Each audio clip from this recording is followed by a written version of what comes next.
Alright guys, this is part 2. I know I don't have the right shell holders for the ones I really want to do, but I forgot that I have some 308 brass, and this has already been deprimed, but I have this nice little bucket here loaded with 308 brass, so there's a lot in here. And according to this chart, the number 2, it works with where you go, 308 Winchester is number 2, so I have that in here, so which is good.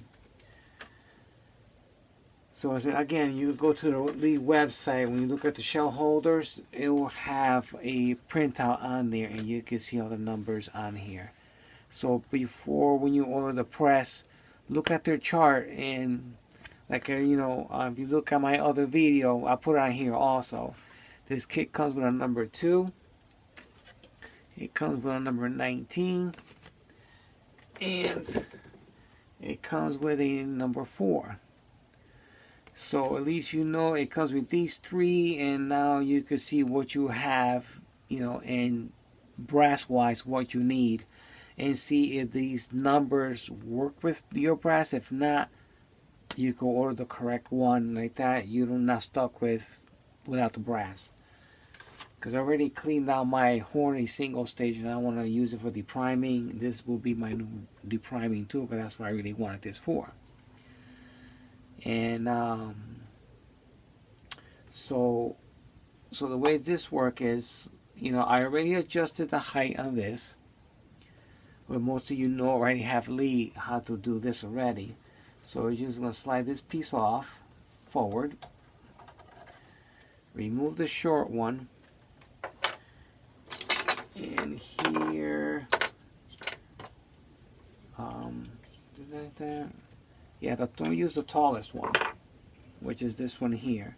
Again, this is for bullets, and this is for the case. So you put it right here in the middle, and then you just hold it until it snaps, and you all set on there. And then what I'm going to do is I'm going to back this out. I'm going to put this in here, because I want to put the die in here. Remove the ring. It says, Lee says remove the ring. And put this baby in here. Let me go back a little bit more. There we go.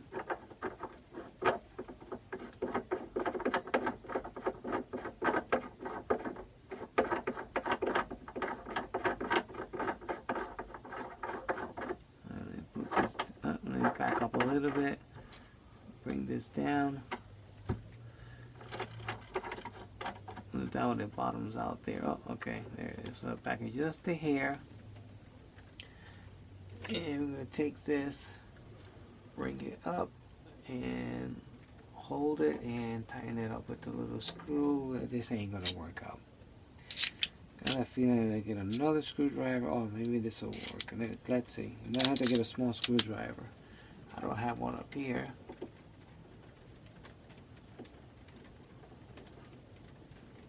Okay, it seems to be working.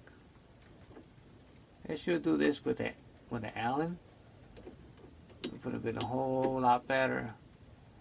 But then again, you know what? I could probably go to the hardware store if you have an Allen wrench this size that fits in here. It'll be perfect. And then you never mind using these screws. Use the Allen head instead.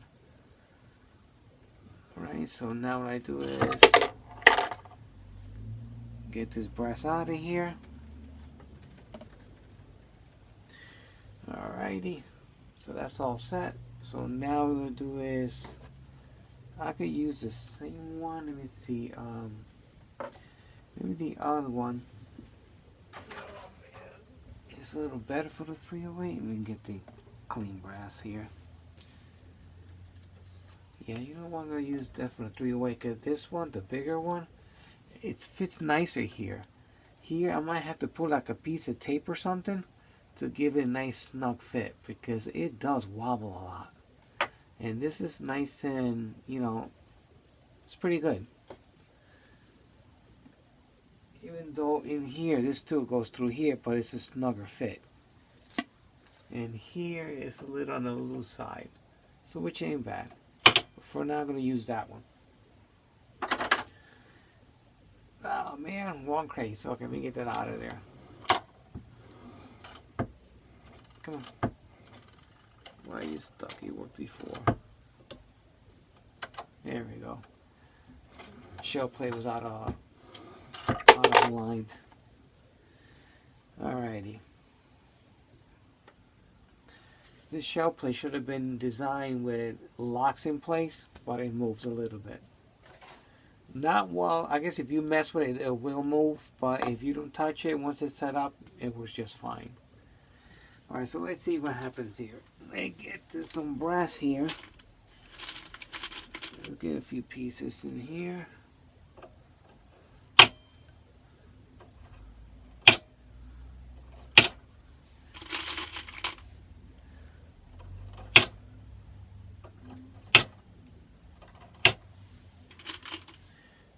If I get the correlator, I could get a whole bunch of these in one shot. You know, I could fill up 4 tubes of this stuff, and it'll be perfect. You know.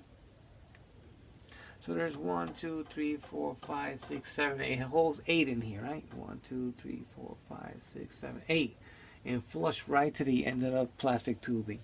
Well, I'll show you right there. Yeah, see, right flush to the tubing. Doesn't even stick out. And go down. Alrighty, so let's see how this worked out. This is all set. If I don't break a pin. Alright, here it goes. Alrighty. There it is. Come on.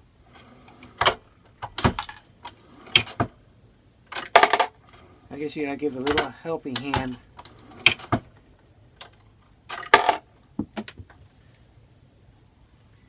With this here. Come on.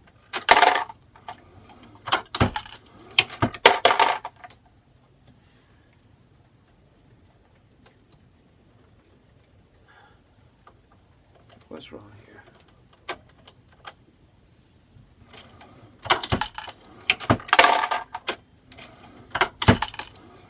I guess what is long.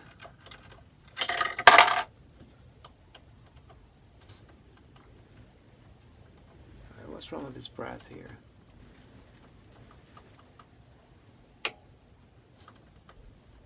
Alright, this brass is stuck. Yeah, it's stuck in here. That's strange. Let me feed that in here again.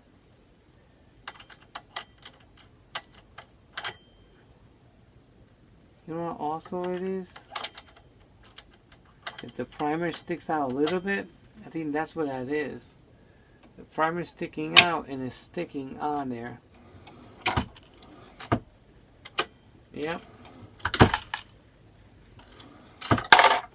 That's what that is. The primer sticks out a little bit and the tolerances are, you know, because usually when you're feeding it by hand, but your regular shell plate,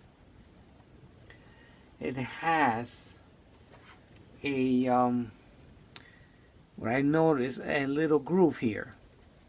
This don't have that little groove, so when it goes through, it seems to be catching. If they would have cut out a nice little groove straight across to clear the bulging primer, it will not be sticking. So that seems like what's actually happening. If you look at your regular shell plate, it has a little step, so it will clear that little bulging primer. And this don't have it. See, it's all bottom flat. So that's why it's actually sticking. So let's do another row. I guess it's something that you could deal with. It ain't too bad.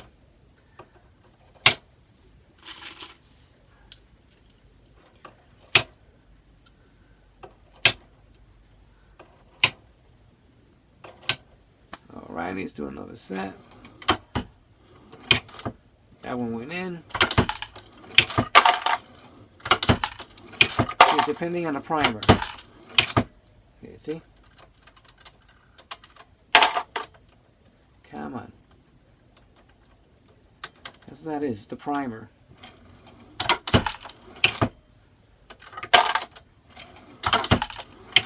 You saw a few of them went in with no problem. So depending on how much pressure you're getting when you fire this, see, that's the primers being stuck on the bottom. Alright, Lee, I hope you're watching this video here. It won't go past. I gotta force it in there to get that primer out. Yeah, see? That's what that is. The primer's sticking out quite a bit too.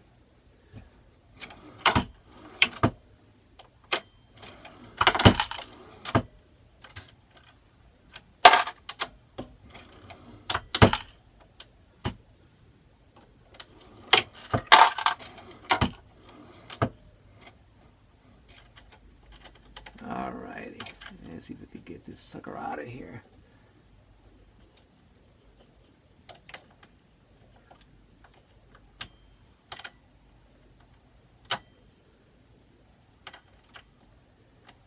Alright, Lee. See the problem I'm having here? You guys need to fix this.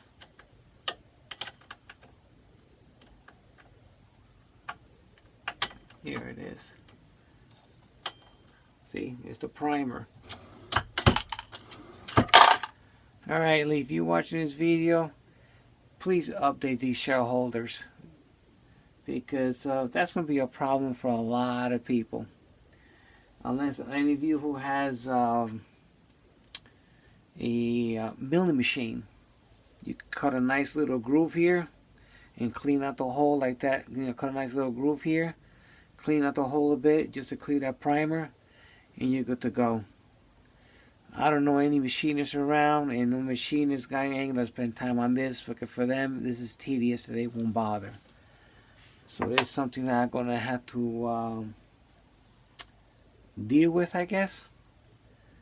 But depending, you saw a few of them went in with no problem. I'll do a few more. But that's the problems happening here. So it depends how much pressure you have. It's what's gonna happen. It's gonna get stuck. You know, like if you look at your normal shell holder, I got my shell holders put away. It has a little groove there, a little step that clears bulging primers. But you know, if you come on.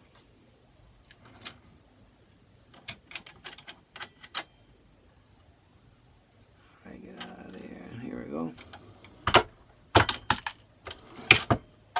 Come on.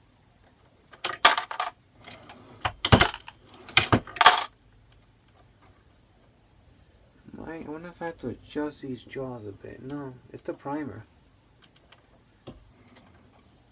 It's the primer. It won't go past the shell hole. I can't get it in. And this broke loose. Alrighty. Let me tighten this up and I'll be right back. Alright guys, let me play this here. I tightened this up, I must have forgot to tighten this up. But for priming, it's good. I'm assuming pistol pressure is not that.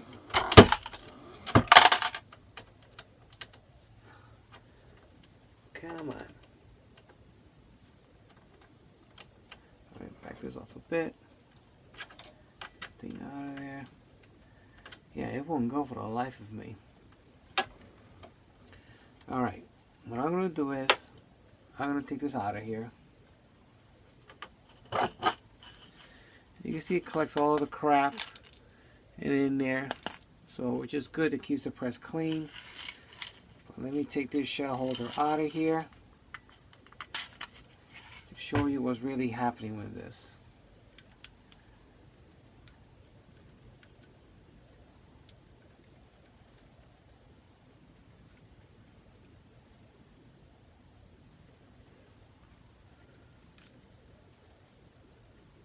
Yes, my understanding is that, because if I take the one that I primed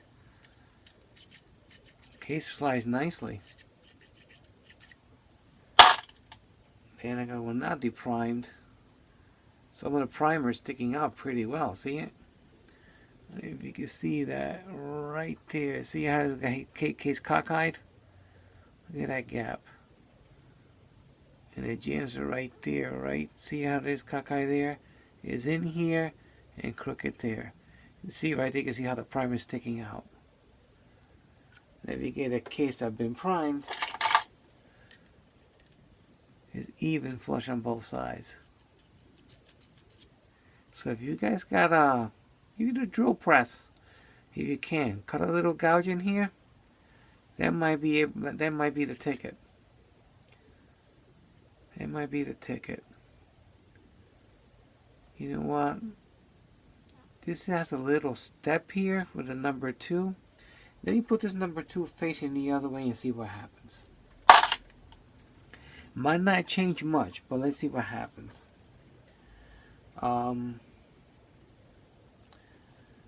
Where did it go? Ah, here it is. Because I think I tried it but didn't do anything. So it might not mean anything.